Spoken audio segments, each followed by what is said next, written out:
करता हूँ। चौहान साहब के बारे में मैंने आपको बता दिया था, विस्तार से बता दिया था ना। इन्होंने जो मेहनत की है उसकी बदौलत आज ये बहुत अच्छे मुकाम पे है। और मेरा और इनका जो परिचय है, हमारा पिछले 26-27 साल हो गए चौहान साहब, तब से हम निरंतर संपर्क में हैं। मैं बहुत बहुत आभारी हूँ चौहान साहब का, और बाकी सभी जो डायर्स पे हैं मेहमान उन सब का, और मेरी बहनें हैं उनका भी साथ में आए हैं अतिथि, उनका भी स्वागत है। जो आपको आज तक बताया गया उस पर आप अमल करेंगे, सभी किसानों के बीच में जाएंगे, चूँकि इस स्कीम के बारे में भ्रांतियाँ थी, मुझे भी थी। 24-25 में हमने सर वहाँ पे चौहान साहब बड़ौत में करा 2 दिवसीय प्रोग्राम। उसमें हमारे मुख्य अतिथि श्री KP मलिक जी, जो वन मंत्री है उत्तर प्रदेश से, वो थे। तो तब पता चला इस योजना के बारे में, तब पता चला, नहीं तो बहुत भ्रांति खुद मुझे थी। भाई ये कुछ नहीं है, जैसे किसान कहते थे भाई ये तो जो है कंपनी वाले जो है करोड़ों में ले जाते हैं, अरबों में, हमें कुछ नहीं मिलता। लेकिन वास्तव में जानकारी मिली है, इन चौथा दिन आज वास्तव में जानकारी मिली है।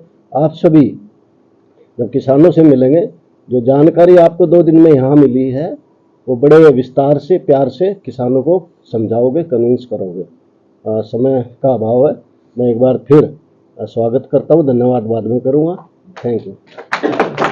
यदि सब्सिडी भारत में जाती है तो सबसे बड़ा बजट है दवाइयों का, रासायनिक खाद का। यदि ये खत्म होगा तो व्यापारी कहाँ जाएंगे? इसकी बहुत बड़ी लॉबी बढ़ेगी पूरी दुनिया में दवाई बेचने वालों की। तो वैसे हो सकता है जो पहले हजारों साल में खेती हो रही थी, तो 50 साल में कौन सी नई बात हुई ना हो सकती। तो उस ओर जाना पड़ेगा, और जा रहे हैं लोग, और सरकार भी चाह रही है तो उस तरफ हम जाएं। और कुछ लॉबियां हैं जो ना होने दे रही, वो भी समय आहिस्ता आहिस्ता सब ठीक हो जाएंगे। तो अग्रवाल साहब खड़े हुए, उन्होंने वही कहा, हमने क्या वाले बीमार हो तो अपने हॉस्पिटल को खुलवा दिए है ना। पर ये कोई तर्क नहीं है। अब हॉस्पिटल बीमार हो फिर हॉस्पिटल का भी तर्क नहीं है। तर्क है अच्छी चीज पैदा कराए, किसान अच्छी चीज पैदा कराए, ये है। अब मैं थोड़ा सा अपने बारे में वैसे बता दूं। गांव का नाम बताया टेरना, वहां पैदा हुआ, 10वीं क्लास तक पढ़ता रहा, फिर खेती करनी शुरू कर दी 10वीं क्लास में। पहले बासमती धान की खेती शुरू करी 1980 में, बहुत आमदनी हुई किसानों को। 1985 में बीमारी आनी शुरू हो गई, फिर सोचा कि बीमारी से बचने के लिए दोबारा से हमें जैविक खेती करनी पड़ेगी। उसी समय सोच लिया था, बायोगैस प्लांट लगाया, जैविक खेती शुरुआत की, बहुत से शुरुआत करता रहा, नए नए प्रयोग करे, बहुत ज्यादा सफलता नहीं मिली। 1998 में पता चला कि बेबीकॉर्न की कोई खेती होती है और इससे ज्यादा आमदनी किसान की बढ़ सकती है।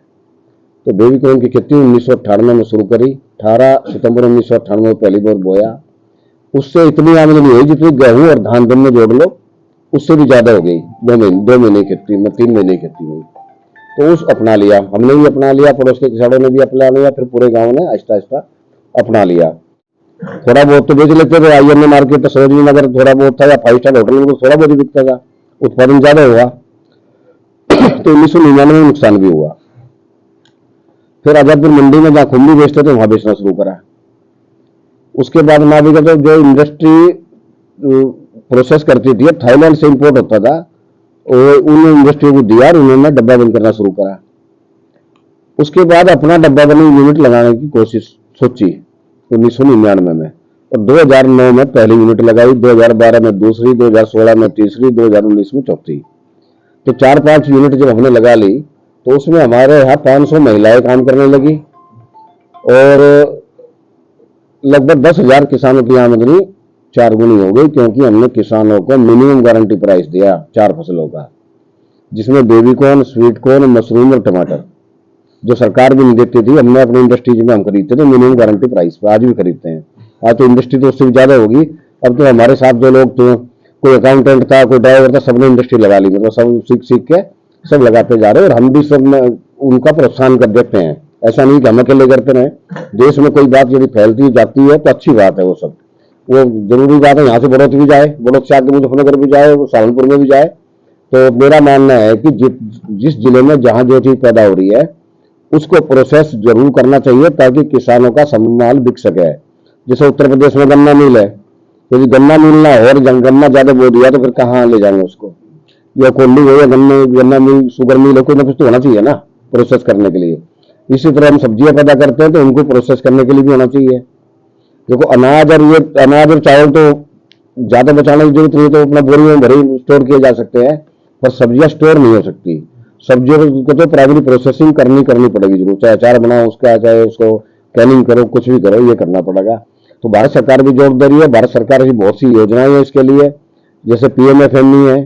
पीएमएफएमई पीओ के लिए 10 करोड़ तक है, तो उसमें 35% सब्सिडी है। प्राइवेट इंटरप्रेन्योरशिप के लिए 35 लाख हो गया। मैं बड़ौत वाले जबरदस्ती समय ले लेगी।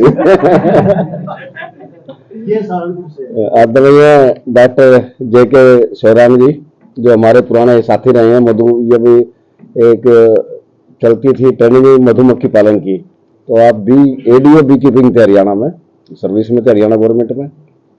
और अपने एचडीएफसी से बैंक से जो हमारे अधिकारी आए इंश्योरेंस से, और मेरे साथ हमारे साथी बहनें आई हैं, और आप सभी जो ट्रेनिंग कर रहे हैं, टीओटी ट्रेनिंग ऑफ ट्रेनर्स। आपने बताया डॉक्टर साहब ने मुझे, सभी बीएससी एमएससी सभी हो, कहाँ से पढ़े थोड़ा बता दो, मैं कहाँ से हो? लगभग सब बड़ौत से हैं, जाट के लिए बड़ौत सभी। बीएससी कितने, एमएससी वाले 8 लोग, एमएससी वाले कितने हैं? क्यों, कौन सा सब्जेक्ट है? एग्रोनॉमी, डेयरी साइंस, आपका एग्रोनॉमी, एक्सटेंशन, डेयरी साइंस, अच्छा, हॉर्टिकल्चर एमएससी, अच्छा। डॉक्टर पीएस तोमर को कौन कौन जानते हो? Doctor Bhopal Singh Tomar, head of the department of vegetable science के आईसीआर में, बावली गांव के हैं, वहीं से पढ़े आपके बड़ौत से ही, नहीं जानते? बावली गांव के बहुत अधिकारी है जो दिल्ली में है, और एग्रीकल्चर में बहुत है। चलिए मैं पहले थोड़ा सा अपने बारे में बताऊंगा, फिर थोड़ा सा आपको संदेश दूंगा। मेरा गांव अटेरना है, जो यहाँ से 20 किलोमीटर दूर है, बागपत गांव के बिल्कुल सामने पड़ा है, जमुना बीच में, फिर हमारा मड़ोली, फिर अटेरना। हर साल बाढ़ आती थी यहाँ जमुना में, और जीटी रोड, बागपत से लेकर जीटी रोड तक यमुना हो जाती थी, ऐसा भी समय आता था बरसात के दिनों में। पर जमीन बहुत उपजाऊ थी। 6वें दशक में 1960 से लगा लो, 60 से 70 के बीच में शुरुआत हुई है, और 70 के 80 के दशक में थोड़े थोड़े चले, और 80 के बाद पूरा तोड़ कर दिया, बस फिर तोड़ बैठा दिया सब चीजों का, खाद का भी और साथ में रसायन का भी। और 35% या 10 लाख जो भी कम हो, और एफपीओ के लिए 35% या 3 लाख जो भी कम हो। तो इस तरह के अनुदान है। मिनिस्ट्री ऑफ फूड प्रोसेसिंग में बड़े बड़े प्रोजेक्ट भी है। तो इस तरह से आपको जितने आप पढ़ लिख के आ रहे हो, हम तो देखो एग्रीकल्चर पढ़े हुए नहीं है, और 10वीं कक्षा के बाद, हालांकि मैंने एमए एलएलबी किया है, बहुत सी पढ़ाई की, पर मेरी सब पार्ट टाइम पढ़ाई थी, मैं मेन तो खेती करता था मैं। तो आप तो पढ़े लिखे हैं, तो आप इस लेवल में जा सकते हैं। आप ट्रेनर तो बन ही रहे हैं किसानों समझाने के लिए, साथ में अपना कोई भी उद्योग शुरू कर सकते हैं। कल हमारी चंडीगढ़ बैठक थी, मैं यहीं से रात को आया था। चंडीगढ़ में जो हमारा हॉर्टिकल्चर डिपार्टमेंट है, उसने फ्लिपकार्ट को बुला रखा था, वो यहाँ भी आया था शाम को। फ्लिपकार्ट क्या करता है, फ्लिपकार्ट शुरू कैसे किया उसकी कहानी का पता है? उन्होंने बताया मुझे, 2-3 आईटीआई के नए बच्चे थे, उन्होंने शुरू किया। उन्होंने फिर अपना 15,000 करोड़ में उस कंपनी को बेचा है। तो 10-10 ये समझे कि हजार करोड़ कमा लिए उन्होंने 2-3 साल में। और वो कंपनी क्या काम कर रही है, किसानों के बीच आ रही है, फ्रेश का काम कर रही है। फ्रेश के डायरेक्टर कल यहीं थे। जितना जो किसान पैदा कर रहा है उसका माल लेके, और ऑनलाइन सारा सेल हो रहा है। और वालमार्ट ने खरीद लिया उसको, फ्लिपकार्ट को वालमार्ट ने खरीद लिया। वालमार्ट दुनिया की सबसे बड़ी कंपनी है। तो ऐसे ही आप लोग भी छोटे, जरूरी नहीं है कि हमारे पास कुछ नहीं है। जो बड़े बिजनेसमैन बने उनके पास पैसा नहीं था किसी के पास भी। जिसके पास सोचा माँ बाप का पैसा हजार है, 100-200 करोड़ रुपए, वो ज्यादा आगे नहीं बढ़ पाए। जिसके पास बिल्कुल पैसा 1 रुपया भी नहीं, वो ज्यादा आगे बढ़ा है। आपने देहात का सुना होगा, देहात भी बिहार में 2-3 लोगों ने शुरू किया था, नए बच्चे थे दोनों, 2-3 पार्टनर थे, उन्होंने शुरू किया। देहात का भी आज 10,000 करोड़ का बिजनेस है। तो इस तरह से आप भी शुरू कर सकते हैं अपने क्षेत्र में, या मिलके या इकट्ठे या अलग होकर। सरकार आपके साथ है, तो बैंक आपके साथ है। बैंक का प्राइमरी वो सेक्टर है, क्या बोलते, प्रायोरिटी सेक्टर है एग्रीकल्चर बैंक का। प्रायोरिटी सेक्टर में बैंक भी चाहता है लोन देना जल्दी। यदि आपकी सिविल वगैरह सब ठीक है तो बैंक भी आसानी से लोन दे देता है, और सरकार अनुदान भी दे देती है। हालांकि अभी भारत में कई कमियां हैं अनुदान देने में, क्योंकि अंग्रेजों का राज चल रहा है अभी भी। अंग्रेजी हमें ट्रेंड करके कैसे राज चलाना है, और वो चल रहा है तो उसमें उन्होंने अंग्रेज हमारे को भरोसा नहीं करते थे। अंग्रेज पेपर पेपर वो पेपर दो, ये पेपर वो एविडेंस ज्यादा देखते थे। उसी तरह से राज चल रहा है, इसको थोड़ा बदलाव करने की जरूरत है। बहुत से बदलाव देश में हुए हैं अब तक, हम देख रहे हैं 1990 के बाद बहुत बदलाव हुए हैं, और अब बदलाव का दौर और तेजी से है, तेजी से बदलाव हो रहे हैं। देश के लिए कानून बन रहे हैं, ऐसे कानून बन रहे हैं जो देश के हित के हो। पहले बिना हित वाले वो सब दूर करें।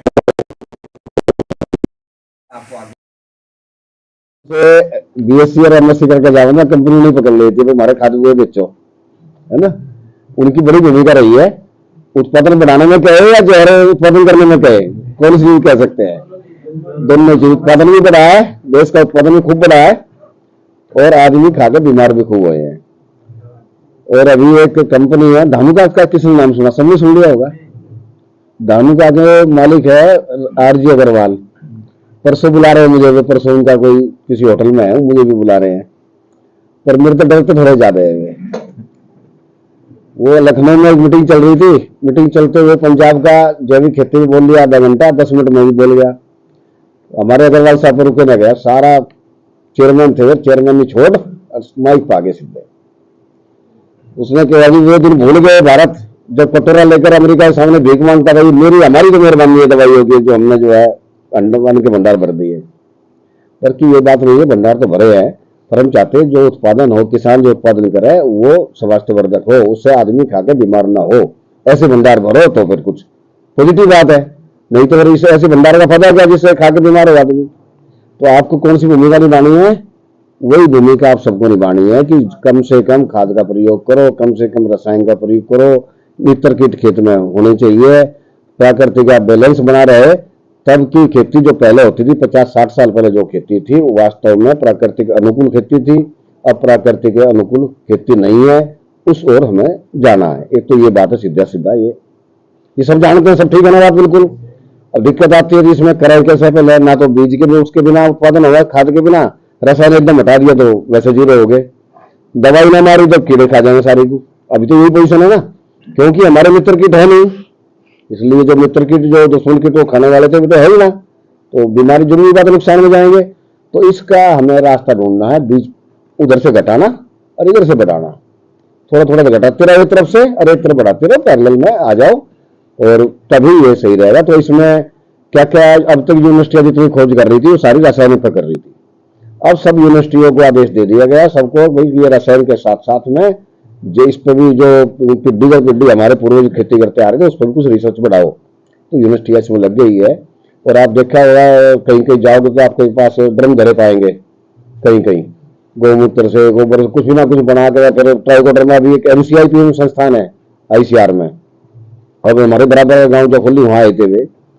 पहले क्या था, ICR को में टेक्नोलॉजी सारी है, ऐसी कोई टेक्नोलॉजी नहीं है कि बिना रसायन की खेती ना हो सके, सारी टेक्नोलॉजी डेवलप है ऑलरेडी। एक्सटेंशन नहीं हो रहा, एक्सटेंशन नीचे ना होने के पीछे बड़ी कहानी है।